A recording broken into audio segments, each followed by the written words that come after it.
అనుకోని దశలో నిన్న హైదరాబాద్లో వడగండ్ల వర్షం కురవడం జరిగింది. ఈ టాపిక్ ఎందుకు ఎంచుకున్నా అంటే మన ముఖ్యమంత్రి రేవంత్ రెడ్డి గారు బాగా చెరువులు ఆక్రమించుకున్నారు. బీఆర్ఎస్ హయాంలో కేసీఆర్ గారు మొత్తం పేదోళ్ళకి ఇచ్చరివిడిగా ఆ యొక్క ప్రభుత్వ భూముల్ని పంచిపెట్టేసిండు, కబ్జాలు చేసేసిండు. అందుకొని ఆ యొక్క చెరువు ఆనుకొని ఉన్న ప్రదేశాలను మొత్తం పూర్తి స్థాయిలో నేను ఆ ఇండ్లను ఖాళీ చేయించి చెరువులను క్లీన్ చేసి ఎక్కడైతే బాగా వర్షం పడుతుందో ఆ వర్షం నీరంతా వచ్చి ఇందులో ఉండేటట్టుగా మేము ప్రతి రోడ్డు కింద బావులు తవ్వించినాం. బావులు ఇప్పుడు సడన్గా ఏదైనా వర్షం పడితే మొంతా తుఫాన్ వచ్చినా, పెద్ద పెద్ద తుఫాన్ వచ్చినా, లేకుంటే వరదే కొట్టుకొని వచ్చినా కూడా హైదరాబాద్లో జల్లెడ పట్టినట్టుగా నీళ్ళు కిందికి వెళ్ళిపోతాయి, మేము బావులు తీసి పెట్టినాం అనుకుంటూ రేవంత్ రెడ్డి గారు మాట్లాడారు.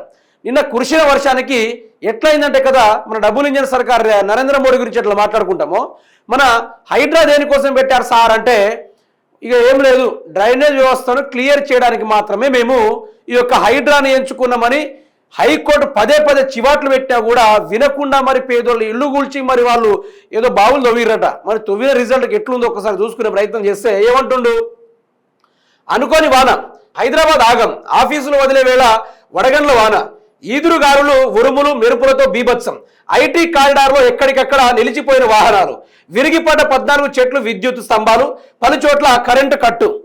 అయితే మీరు చూడండి ఆ వ్యూ ఎట్లుందంటే దగ్గర దగ్గర మోకాళ్ళ నుంచి పై దాకా నియర్ బై నడుం దాకా మొత్తం ఫుల్గా నీళ్లు నిండిపోయినాయి.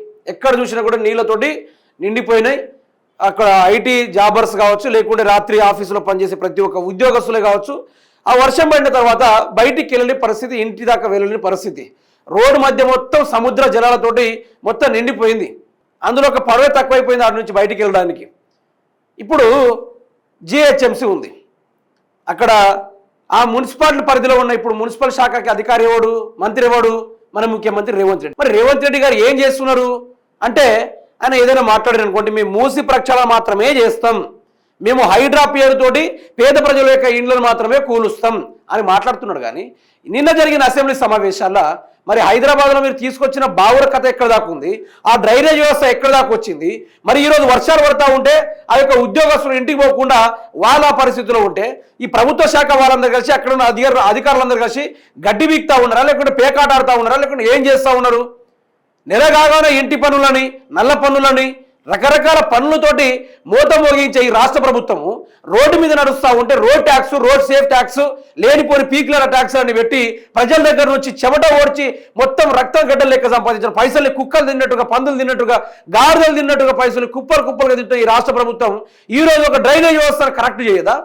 వర్షాలు పడతా ఉంటే వర్షం నీరుని ఎట్లా తీసుకోవాలో తెలియని ఈ సన్నాసులు మూసి ప్రక్షాళన గురించి మాట్లాడుతూ ఉంటారు. మూసి ప్రక్షాళన కోసము గాంధీ సరోవరం ఆ యొక్క ఒడ్డు ప్రాంతాన గాంధీ విగ్రహాన్ని 5,000 కోట్ల రూపాయలు ఎస్టిమేషన్ చేసి అక్కడ ఉన్న చుట్టుపక్కల ఆ యొక్క అపార్ట్మెంట్స్ని కూలగొట్టి అక్కడ గాంధీ విగ్రహాన్ని పెట్టి మూసి ప్రక్షాళన చేసి ఆ మూసి నీళ్ళను నేను తాగాలి అనుకుంటే రేవంత్ రెడ్డి మాట్లాడే ఆ సోయలేని మాటలకు ఈరోజు దాన్ని క్లీన్ చేసే బదులు ఈ నీళ్ళని తీసుకొచ్చి సీదా మూసిలో తీసుకొచ్చే కార్యక్రమాలు చేయొచ్చు కదా. ఆ డ్రైనేజ్ వ్యవస్థ వచ్చిందా? మరి రేవంత్ రెడ్డి సిగ్గులేని మాటలు ఎందుకు మాట్లాడండి అసెంబ్లీ సాక్షిగా? మేము రోడ్ల కింద బావులు తవ్వినాం, మేము తవ్వి ఉంచినాం, నీళ్ళు వచ్చే లేటు, అందులో ఇంకుతుంది అనుకుని మాట్లాడు. ఆ పీకులాట ముచ్చట్లు ఎందుకు? ఆ బజార్ మాటలు ఎందుకు? ఏతులకు పోవడం ఎందుకు? ఆ ఏతుల ముచ్చట్లు దేనికోసము? ఈరోజు మున్సిపల్ శాఖగా ఉండి ఏం చేసినావు ముఖ్యమంత్రి రేవంత్ రెడ్డి, దానికి సమాధానం చెప్పు. ఈరోజు ఉద్యోగులు ఎంత కష్టపడతా ఉన్నారు, వాళ్ళ కోసం ఎవరితో చెప్పుకోవాలి? ప్రభుత్వాన్ని ఏమనలేని పరిస్థితి. ఈరోజు వాళ్ళ పనులు వాళ్ళే బిజీగా ఉండిపోతున్నారు. ఈరోజు పక్క రాష్ట్రాల్లో పోండి, వేరే దేశాల్లో పోండి, రోడ్డు మీద అంగీ తీసుకొని పడుకుంటే వీపు మీద ఇంత మరక కూడా అంటదు, ఇసుక దుబ్బా గిట్ల ఏమంటకుండా అంత క్లీనెస్ట్గా ఉంటే మన రాష్ట్రంలో మాత్రం ప్రతిపక్షాలు కేసీఆర్ అప్పులు, కేటీఆర్ మూతలు, అదేవిధంగా హరీష్ రావు యొక్క నీళ్ళు అవినీతి అనుకుంటూ మాట్లాడుతున్నారు తప్ప మీకు ఎట్లాగో 2 సంవత్సరాల నుంచి వాళ్ళని జైల్లో పెట్టే దమ్ము లేదు మీ దగ్గర. సిబిఐ కూడా భయపడి వెళ్ళిపోయింది. నరేంద్ర మోడీ కూడా అందులో వేలు పెట్టకుండా నాతో సంబంధం లేదు, కేసీఆర్ అరెస్ట్ చేస్తున్నాడంటే అది ఇక మమ్మల్ని తగలబెట్టేస్తున్నాడు అని భయపడి వెనక వెళ్ళిపోయారు. అట్లాంటిది వీళ్ళేమో ప్రతిపక్షం గురించి మాట్లాడరు కదా. 2 సంవత్సరాలుగా రాష్ట్రానికి ఏ వర్గం పెట్టారు వీళ్ళు? వీళ్ళ బడ్జెట్లట ఏం బడ్జెట్లు అవి? హరీష్ రావు మాటలు మాట్లాడకి మొత్తం నీరు గారిపోయింది వాళ్ళకు.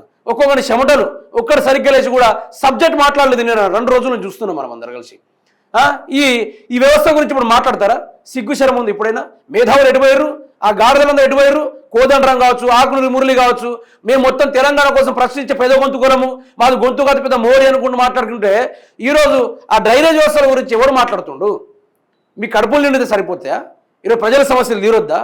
ఏమైనా మాట్లాడితే బీఆర్ఎస్ కాంగ్రెస్ అరెస్టులు నిన్న ఏదో కేటీఆర్ గురించి పెట్టిర్రు. ఏదది ఏ1 ముద్దాయి కేటీఆర్ ఎంట్రుగా వీకలరా మీరందరూ కలిసి? బీఆర్ఎస్ది ఓ ఎంట్రీ కోసం నేర్చిన ఎంట్రుక కూడా వీకలేరు మీరు అందరు కలిసి. దానికే మీరు ఇట్లా ఊర్లు పడిపోతే పిచ్చి కుక్కర్ కొట్టిన కొడతారు బీఆర్ఎస్ అందరూ ఏకమైతే. మీరు లేనిపోయిన చర్యలకు పాల్పడితే ముందు డ్రైనేజ్ వ్యవస్థను కరెక్ట్ చేయండి. జీహెచ్ఎంసీలో అసలు మంత్రి ఉన్నాడా? ఊసిపోయినా? లేకుంటే ఢిల్లీలో పాదాభివందనం చేస్తా ఉన్నాడా? లేకుంటే మోచేతి నీళ్లు తాగుతా ఉన్నాడా? దేనికోసం పని చేస్తా ఉన్నాడా? అది క్లారిటీ చేయండి ఫస్ట్. మా రాష్ట్రానికి హోంశాఖ మంత్రి ఉండడు, మా రాష్ట్రానికి విద్యాశాఖ మంత్రి ఉండడు, మా రాష్ట్రానికి మున్సిపల్ శాఖ మంత్రి ఉండడు. ఎవరికి ఉందున్నాయి ఆ శాఖలన్నీ? ఏం చేద్దామని? ఆ ఉపేంద్ర సినిమాలో అదొక డైలాగ్ ఉంటుంది, ఒక్క రాత్రి సీఎం అట. నేను ఏమైనా చేయొచ్చు అంటే ఏమైనా చేయొచ్చు సార్ అంటే ఈ రాష్ట్రాన్ని అమ్మేదో ఒకటే సార్ అంటాడు. రేవంత్ రెడ్డికి మంచి గిరాకోడు దొరుకుతలేడు, రాష్ట్రాన్ని కొనేటోడు దొరుకుతలేడు. ఇన్ని ట్రిలియన్కో ఇన్ని బిలియన్కో తెలంగాణ రాష్ట్రాన్ని ఎవరైనా కొంటే రెడీగా ఉండరని చెప్తే రాత్రికి రాత్రి 6 సంతకాలు పెట్టాడు, 6 సంతకాలు పెట్టి రాష్ట్రాన్ని అమ్మేసి దొబ్బేస్తాడు ఆయన. ఇప్పటికైనా అసెంబ్లీ సమావేశాల్లో తీర్మానం చేయండి. ఆ పనికిరాని బడ్జెట్ల మీద ఇది ఎవరికి లాభం? అది ఎవరికైనా లాభం ఉందా? ఆ బడ్జెట్ దేనికోసము? విద్యా వ్యవస్థ గురించి మాట్లాడండి, ఈరోజు ఉచిత వైద్యం గురించి మాట్లాడండి. హాస్పిటల్స్ ఒక్కొక్క గాంధీ ఎంజిఎంలా అక్కడ సరిగ్గా సిలిండర్స్ లేవు, ఆక్సిజన్ ఇచ్చే సిలిండర్స్ మొత్తం ఖాళీ. ఎవడైనా ఎమర్జెన్సీ పేషెంట్ వస్తే చచ్చిపోరు ఆడికి ఆఫర్లు, అది ప్రభుత్వం పెట్టిన ఆఫర్. అది అక్కడ చనిపోతే స్వర్గస్థులు అన్నట్టుగా ప్రభుత్వం పెట్టింది. ఇక అక్కడ కేసీఆర్ గారు అతిపెద్ద హాస్పిటల్ కన్స్ట్రక్షన్ చేస్తున్నాడు 24 అంతస్తులతోటి, 2000 పడకల గదులతోటి ఆయన నిర్మిస్తూ ఉంటే రేవంత్ రెడ్డి ఏమంటాడు? అది అవసరమా హాస్పిటల్? ఆడ ఐటీ కంపెనీ పెడతా అంటాడు. అందుకనే రియల్ ఎస్టేట్ వ్యవహారాలు చేసుకునేటువంటి ఓటుకు కేసులో దొరికిన దొంగల్ని తీసుకొచ్చి పదవులు అప్పగిస్తే ఇగో హైదరాబాద్ ఇట్లా నీళ్ళను ముంచేస్తారు, హాస్పిటల్ వ్యవస్థని ఐటీ వ్యవస్థ చేస్తాని ఇట్లాంటి పనికిరాని మాటలు లేకి మాటలు మాట్లాడుకుంటూ కాలయాపన చేస్తారు తప్ప వాళ్ళతోటి ఒరిగేది ఏమైనా ఉందా? పావల వంతు పని ఏమైనా అవుతుందా వాళ్ళతోటి? కాదు, రాదు. అందుకని అడుగుతున్నా, ముఖ్యమంత్రి రేవంత్ రెడ్డి గతంలో ఏ విధంగా అయితే ఈ డ్రైనేజ్ వ్యవస్థ గురించి కేసీఆర్ మీద మాట్లాడారో ఇప్పుడు మీ నోరు ఎందుకు మెదపడం లేదు? ఎందుకు నోరు తిరగడం లేదు? దయచేసి అధికార ఆ యొక్క కార్యవర్గం మొత్తం నిద్రపోయిర్రా? ఉన్నారా మీరు? జీతాల కోసమే ఉన్నారా? దేనికోసం ఉన్నారు?